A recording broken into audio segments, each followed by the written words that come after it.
Hello and welcome to today's episode of the Cancelled Misfits show. Of course, Gray, your usual host. Right now, here alone, hopefully Marcos will come. So, what's going on in the world today? Well, if you were on Twitter a couple of days ago, you might have realized that USA Today sent out a mega thread defending pedophiles. Is that what we're doing in America today? I certainly hope not, and I will fight on any hill for that battle. What else is there? Well, Florida, in its newest legislative session, started earlier this week, has of course proposed a new abortion bill to limit abortions to 15 weeks. Is that enough?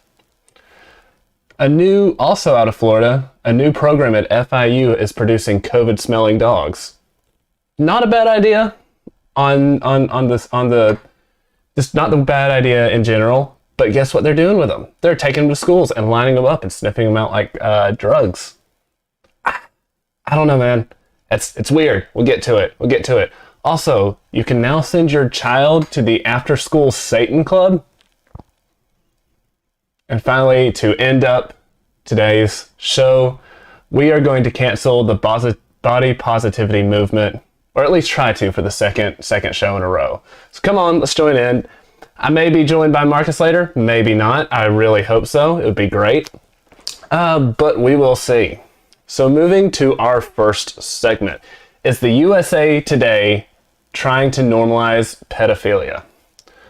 So 2 days ago, USA Today released a tweet thread that said, when most of the public thinks of pedophilia, they assume it's synonymous with child sexual abuse. A pedophile is an adult who is sexually attracted to children, but not all pedophiles abuse children, and some people who sexually abuse kids are not pedophiles. What? What? That doesn't compute. Okay, so just to break that down. A pedophile is an adult who's sexually attracted to children, but not all pedophiles abuse kids. So a pedophile is someone who wants to have sex with kids, but it's not abuse if that pedophile has sex with kids? No, that's not how this works. That's not how any of this works. And some people who sexually abuse kids are not pedophile. What? That's pedophile, children, file, lover of children, and in this case, sexually. How is that not abuse to kids? But just like that, just one article from USA Today and one tweet thread that did thankfully eventually get deleted, although they still kept the article and actually moved it out from behind the paywall. Just like that, the push to normalize pedophilia is moved from the fringes where it has been. So there have been foundations who have wanted to normalize pedophilia. Most notably, the North American North American Man-Boy Love Association, which is partially defunct, as they should be. Especially with a name like that. That's strange. And a few others like the Prestigia Foundation, those people are active today. Unfortunately, I had to look at their website today. It's weird. Let's see. But it's been moved from these fringe elements, and apparently, according to USA Today, is trying to do is put it front and center. It's gone from being the talking points of NAMBLA and the Prestigia Foundation, who, on their website, by the way, I found this little tidbit as I was researching them. On their website, they give tips on how to avoid law enforcement stings targeting people soliciting minors online, all under the guise of these people just wanting age play, which is basically where it's some weird role play sex people have where one of them is like a teenager or a kid or even pretends to be a baby. It's super creepy.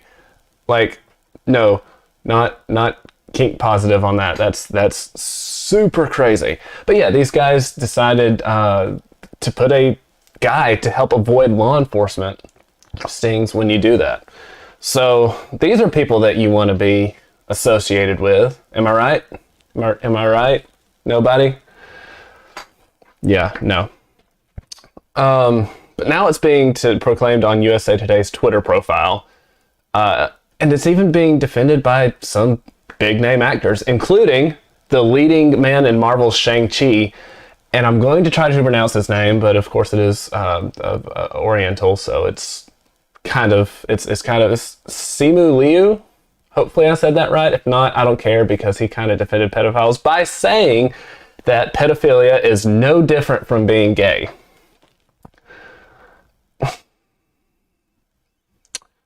Yeah, okay, let's just take a second on that one. It's no different from being gay. So when we talk about gay, two consenting adults versus an adult and a child. But no, they're the same thing. They're just free love, man. Woo! No, that's not how this works either. It's not. He said that back in 2015 on Reddit of all places. And we know that leftists are all about their other than straight pride. It begs the question, why is this wrong? I mean, if they put this out here, we have to say, we have to put out why it's wrong, I guess. It should be a pretty easy margin or a pretty easy burden of proof. And I mean, it should be as easy as they are kids, leave them alone. That's about it. You don't mess with children like this because they are not fully developed. They are not ready for sexual encounters, even though many of them, I mean, the average age of starting pornography is like 9 now. All of it, it's abuse. It's abuse. And that's one reason why pedophilia is not okay. It's just weird. It's just, I get it. In other countries, it's wrong over there, and they do it still. It's just weird everywhere. It's just, stop. They're kids. Leave them alone.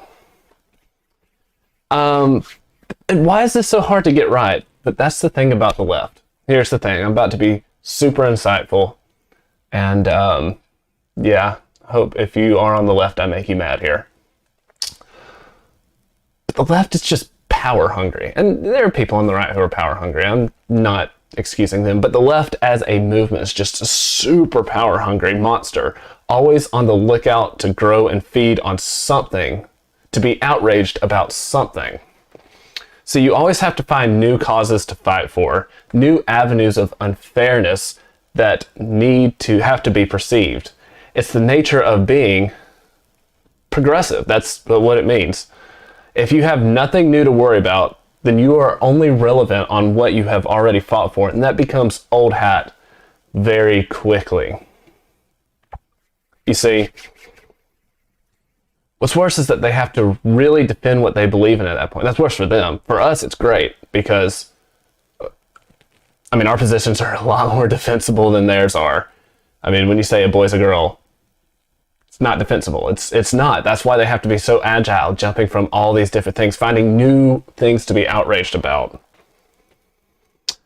They have to defend their point, and it quickly shows that what you believe in is not based on science or truth or even reality. You get to the point where you just have to defend the indefensible. That's what most of the left's points are, is just defending the indefensible. Kids being outside in 24-degree weather in Virginia in the snow to eat lunch because one of them might have COVID. Yes, it made sense to somebody. I don't know who, but it made sense to somebody. So as we go through the next few years, and I hate to say this, as we go through the next few years, we're going to see more and more of these types of articles coming out. This is the first of many, unfortunately. You're going to hear more and more celebrities come out and say, you know, maybe pedophilia is not so bad. Don't believe them. They're wrong. Very, very wrong. And you'll hear politicians. That's the last step. You'll hear these politicians, and it'll start in deep blue states. I'm sure AOC will say something. Pelosi would, but she's apparently retiring. She's realized how bad it's about to be for them, and it's getting out while the getting out is good. Thankfully, the old harpy. But it's going to start in deep blue seats and move, well, basically everyone who's a progressive leftist.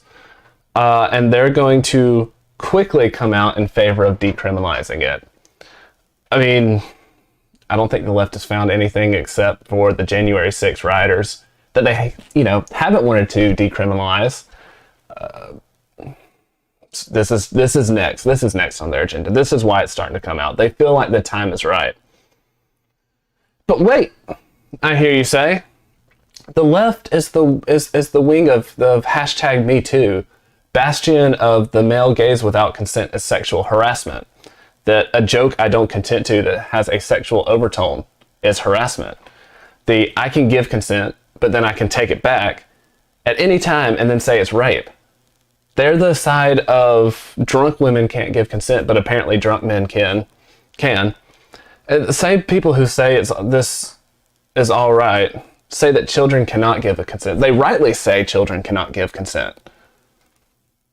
How can all of this coexist with people encouraging pedophilia?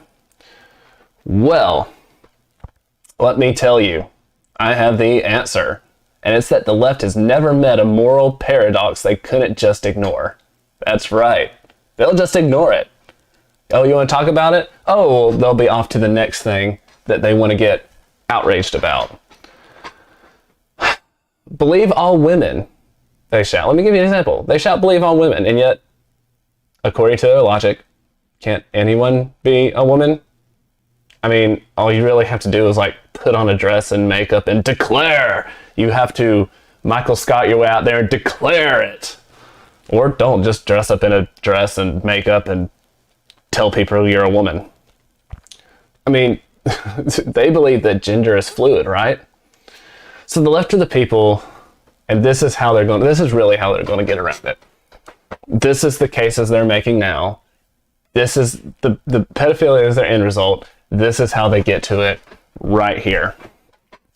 The left are the people that believe that 4-year-olds can decide if they're a boy or a girl, whether or not they have, what kind of plumbing they have. The left are the people who believe a 13-year-old is old enough to decide whether or not to get an abortion and end a baby's life, and to do it with no parental oversight, notification. They can even, in some places, California, not even pay the parents' insurance and not tell the parent even then. The left believes in taking children to gay bars on a field trip, what happened right here in Florida, and if I'm not mistaken, Brevard County, and having sex ed in the 2nd grade. I'm not making this up. Do you really think that with the left's push for sexual perversion in every kind, that they will let such a mushy concept as consent stop them from letting pedos feel good? Because that's their whole thing, right? Everybody just has to feel good. Nothing's wrong. So what if that kid can't consent? Go have at it. What's going to let them stop? What's going to stop them? Really? What morality is going to stop them? It's not. There's no morality. And if you believe there are, then I have oceanfront property in Kansas that I would like to sell you. I promise I have a great deal on it. So the push for sexual perversion will bow to the good. I have blow in my notes for some reason. Will bow to the good of no God, no man, or no child. And to top it off, the after effects of rampant pedophilia actually cut in the leftist favor. So they get it both ways. They get to have their cake and eat it too. How so? Well, we've talked about how the leftists love to completely destroy a child's identity before they can develop one, because then they can rebuild them however they want, either through the schools pushing very left-wing propaganda, or the fact that people in that situation generally run to the left anyway. I mean, if you had something this bad happen to you, I can't say that I would blame them wanting to go to the side where reality can be anything you want it to be. Because of course they're feeling guilt, they're feeling shame, they're asking themselves, is it my fault? It's not. We're trying to tell you it's not, but it's easier to run to that side where reality is malleable and there's no consequences, because as you grow out of it, it's just the way it goes, unfortunately. And that's one thing on the right that we need to change, is our messaging to people. See, I don't want to see where this goes. I don't want to see the millions of little boys and girls, already an epidemic of them, of this happening. but even more so if this becomes mainstreams, grow up abused, untrusting, and feeling guilty and shameful. I mean, all it's going to do is lead to a cycle of depression or worse. Hopefully not worse. Hopefully they can find good help that'll bring them back to a moral grounding in reality. But this is where the yellow brick road goes. This is where pedophilia and the push to normalize it will lead. And if you care about today's kids, if you care about tomorrow's kids, if you care about, your grandkids, this is why we have to step up and say this will never be okay. If you touch my kid, I'm going to put you 6 feet under. If you touch any kid, we should put them 6 feet under. Like, pedophilia should be an instant just hanging. I'd be fine bringing back the guillotine. Make it a spectacle. Make nobody want to do it. But of course, they're going to push for this is a mental disease. We got to help them. No. Make the punishment for the crime so bad that no one's going to want to attempt it. Anyways, moving on to it's weird not having someone here to bounce stuff off of. I was like, to you, Marcus, and he's not here. So moving on, Florida Republicans craft restrictive abortion law. Democrats have little power to stop, which is good. That's the article from Politico. Some Tallahassee state lawmakers in Florida are planning to pass legislation this year that would drastically limit how and when people can access abortions. A move sure to inflame growing tensions nationally over conservative efforts to overturn Roe v. Wade, as it should be. Republicans who control the Florida legislature have spent months crafting the proposal after Texas lawmakers in May banned all the abortions after 6 weeks of pregnancy and opened up abortion providers to lawsuits from private individuals. Now, they settled here in Florida on a less extreme but still restrictive measure that will anger Democrats and abortion rights advocates across the country. A ban on abortion after 15 weeks, except if 2 doctors agree a fetus is suffering from a fetal abnormality. There are no exceptions for rape or incest. Existing Florida law restricts abortions after 24 weeks. Moving on, Democrats have little power in the Florida legislature. That's right. I believe that's 78 to 42. So hopefully that's not a ratio that will change. Actually, went even more red after this past election. Democrats who have little power in the Florida legislature have been publicly condemning restrictive abortion measures ahead of the session, but with no actual bill to rail against them until now, they have been largely confined to highlighting the impact of Mississippi and Texas laws.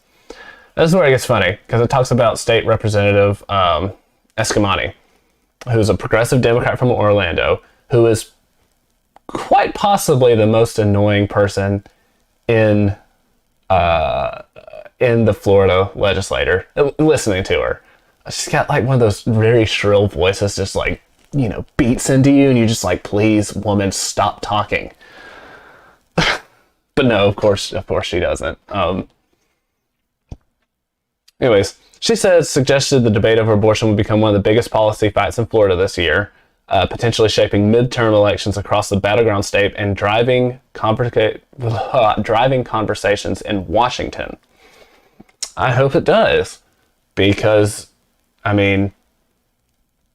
we're on the right side of history here, guys. Not killing your babies on the right side of history.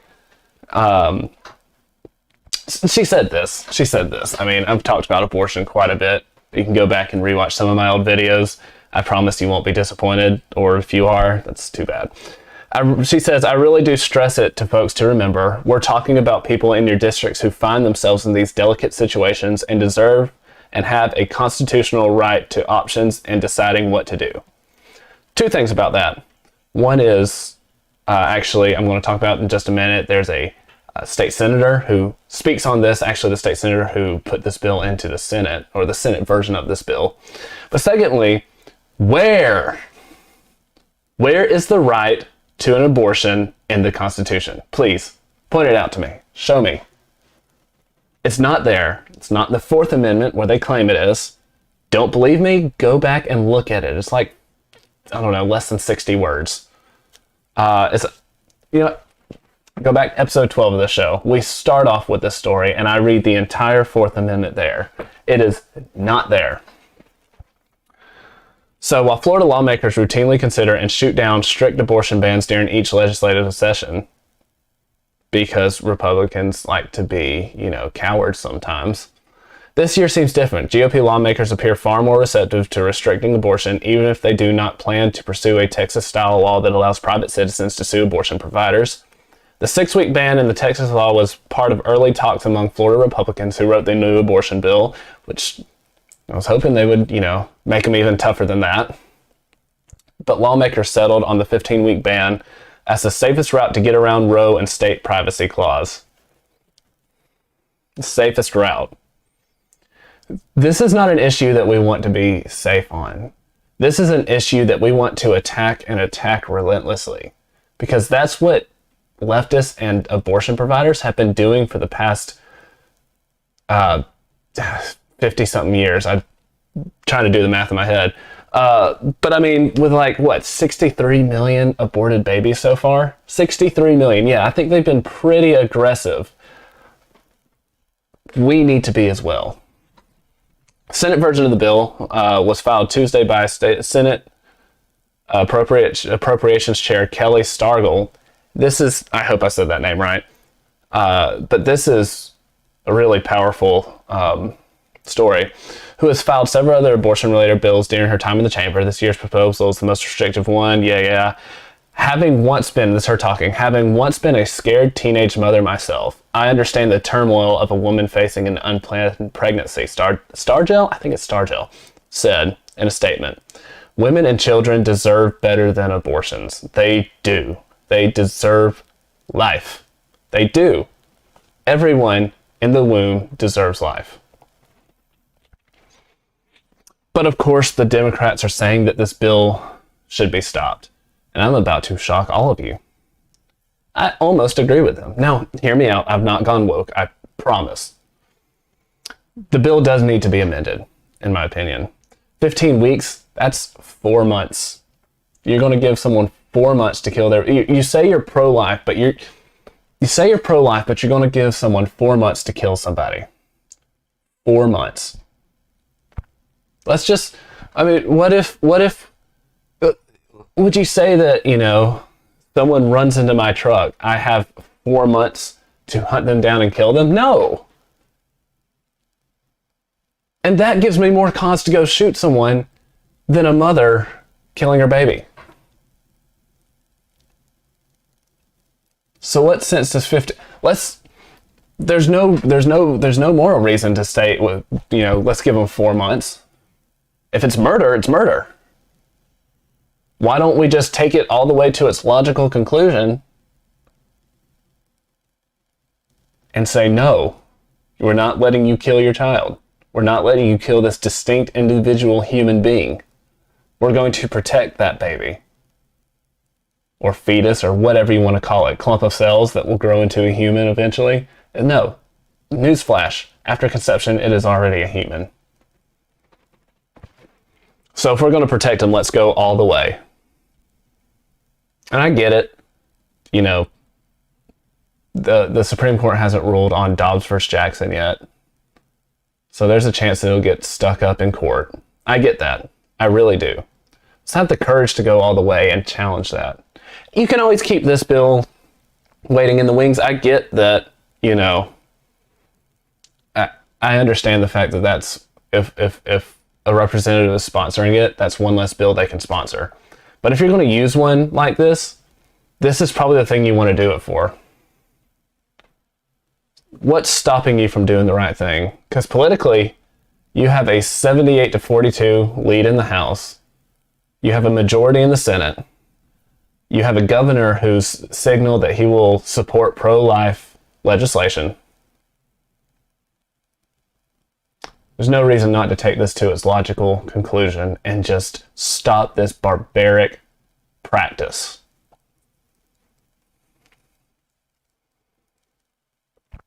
I don't know what's really stopping any deep red state. I don't know what stopped Texas from saying, hey, not 6 weeks, 0 after conception. Just, you can't do it. I get that other places the political will might be there, and it's a tough thing here in Florida too. But this is the time. This is the time that we're finally on the advantage as conservatives. We are on the attack. We have a case again in the Supreme Court.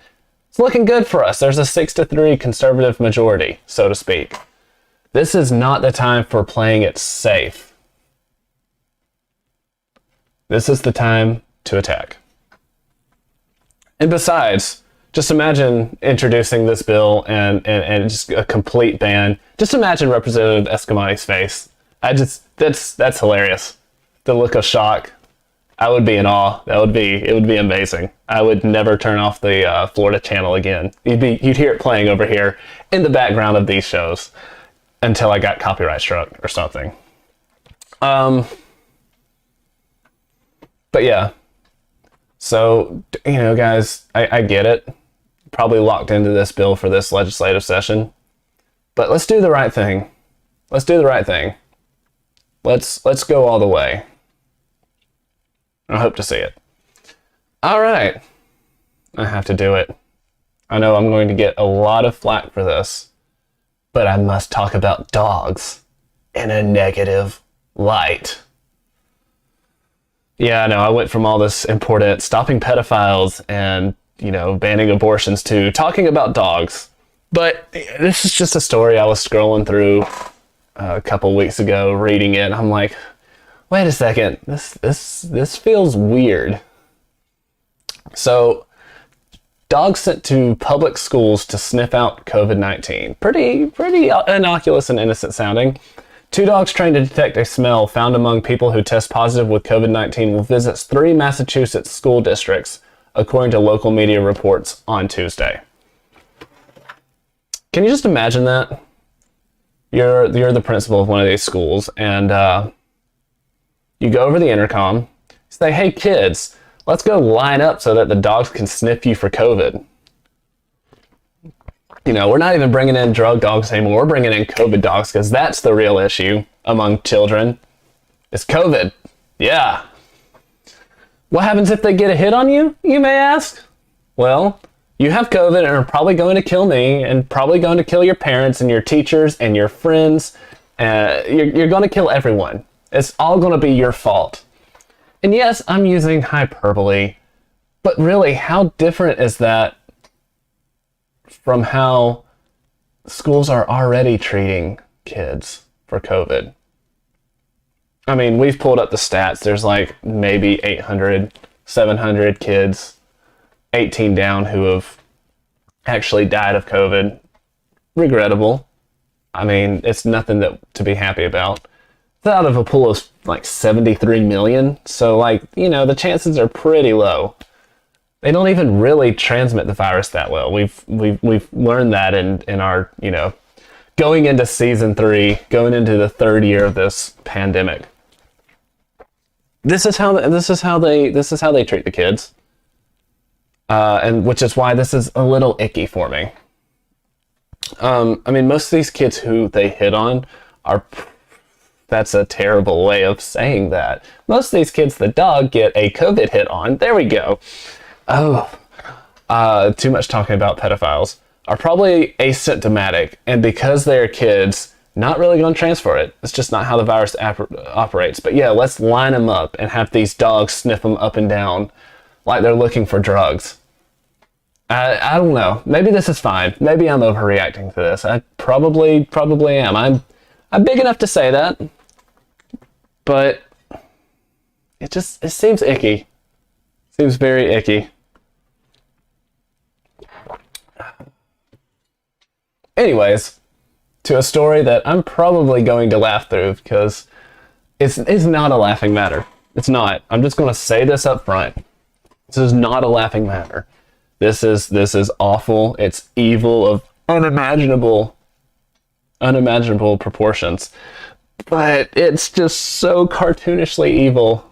It's so cartoonishly evil. So get this. A public school in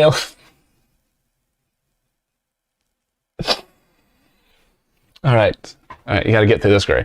A public school in Illinois is hosting an after-school Satan club. You heard that right. It's not a laughing matter. An after-school Satan club. The headline's not an exaggeration. The header of the flyer, which I'm going to show you in a second, literally says the Satanic Temple after-school Satan club. Hey kids, you want to go to the after-school Satan club?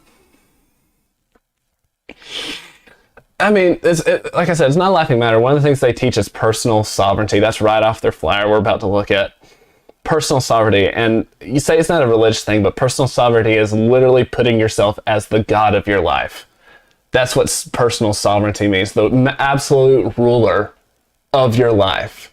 And that's what first through fifth graders need. I just realized I have crazy eyes like this. First through fifth graders need is to be the ruler of their life.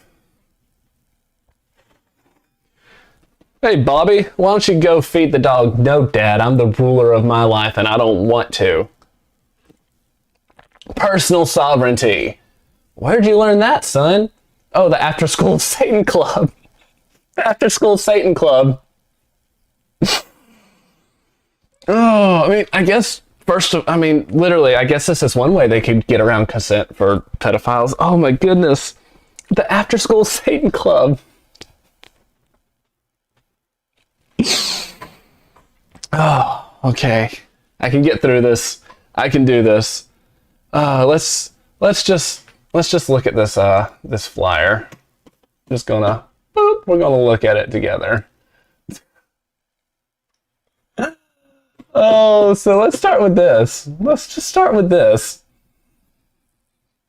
Hi, I'm Satan.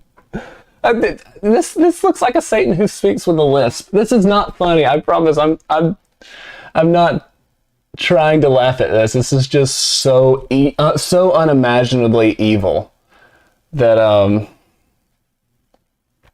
I'm struggling not laughing. So where to start? Let's see.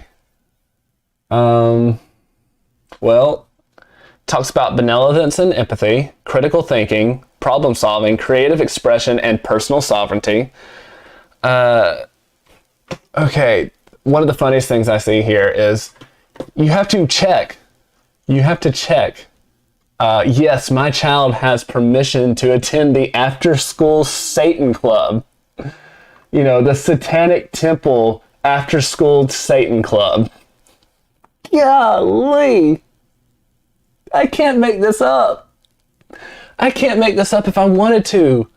Truth... My goodness, truth is stranger than fiction. Reality is stranger than anything we could come up with. The after-school Satan Club. But I noticed something. I noticed something here. For a club that's all about critical thinking and personal freedom and personal sovereignty, they do force their views on mask wearing down the kids' throats. You look right below that. Please ensure that your child has a facial covering to attend the after-school Satan Club. Golly, I'm going to make it through this one time without laughing at it. A healthy prepackaged snack, whatever. What if they don't want to wear that mask? Aren't you teaching them personal sovereignty? They're the master and ruler of their life. That's what you're teaching them. Why are you immediately trying to shove your views down their throat? Gotcha. I win. The after-school Satan Club. Well, it could be worse. It could be the after-school Satan is going to come and eat your faces club. I don't know. That's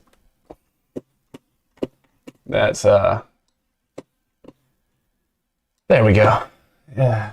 I don't know what to say except that how did we get in America where we're to the point that like parents are okay sending their kid to the Satan Club in elementary school? Like, I get that Christian values are dropping in America. I get that less and less people are even identifying themselves as a Christian, and of course less than that are actually practicing evangelical Christians. But like, You'd still think in America, parents would not be okay sending their kids to something that proudly proclaims they are an after-school Satan club at the Satanic Temple. Now, of course, this is Illinois.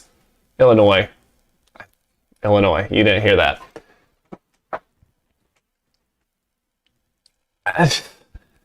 You really don't realize how much moral decay our culture is having until you realize that I'm sure at least a few parents proudly send their kids to the after-school Satan club and then go pick them up from there later. Like, I'm sure there's always some, like, weird family that was very secretive and, you know, they had a goat altar in their basement and they praise Satan and whatever, but to actively, publicly send your kids to the after-school Satan club, it's just mind-boggling. This is not... I actually found that story today and I decided, yes, I'm going to throw this in there. I did not think I would have to talk about this. So, for the record, don't send your kid to the after-school Satan club. Like, in multiple cultures, Satan or his equivalent is like the most evil thing there is. You really want that infesting your kid's brain. Let's try to make an actual segment out of this. Do you really want to go somewhere that literally proclaims, and I get that they believe Satan is just a metaphor or a myth for personal freedom outside of any, theistic control. But to call it the after-school Satan club, to literally put the most evil face, the flyer's not the most evil face, but the most evil face that anybody, you think of evil, you think of Lucifer, you think of Satan. This is the people that they are proudly saying, hey, this is the draw. This is why we should bring you in. I don't get it. I don't get how people could think this is a good draw, and I don't think how people could be like, hey, Satan. Hello, Satan. Hello, Satan worshippers. Have my kid. It doesn't compete. Like, I'm having such a cognitive disassociation or something between parents saying, the Satanic Temple, let's send my kids there. It doesn't compute. Get your kids out of public schools and maybe just get out of state of Illinois, but we should probably nuke them with the satanic worshipers there because they seem to be the most active there. So yeah. All right. Yeah, we just want to cancel them. Just cancel Illinois. Cancel Chicago. We can move the Cubs out. But other than that, just cancel the whole state. Speaking of cancellation, a story that I've been wanting to do for 2 shows now. I want to cancel fat phobia and that whole aspect of the body positivity movement. Maybe I'm a mean person. You can probably call me that. I don't care. People are now carrying, and this is why, people are now carrying the don't weigh me card so that they don't have to get weighed when they go to a doctor because, quote unquote, fat phobia. So unfortunately, this is a thing now. People are living or trying to live so far outside of reality's parameters, they have convinced themselves that being morbidly obese isn't a health issue or a contributing factor in their declining health. So I'm not trying to rag on people who are a little overweight. It's actually really hard to eat healthy in our culture where everything's processed. We're so, involved that we don't have time to take care of our physical health, a lot of people, unless you absolutely make it a priority. It's expensive and time consuming, and people don't have hours to go to the gym to stay in shape or to cook a healthy meal. And that's just a sad reality of how we live And, instead of, pushing out fat phobia, we can actually say, hey, let's try to make a cultural shift to a more healthy lifestyle. But with that said, if you're so fat that you go around talking about how chairs the most fat phobic thing ever, and yes, there is a TikTok to that. It's actually pretty viral. You can probably look it up pretty easily.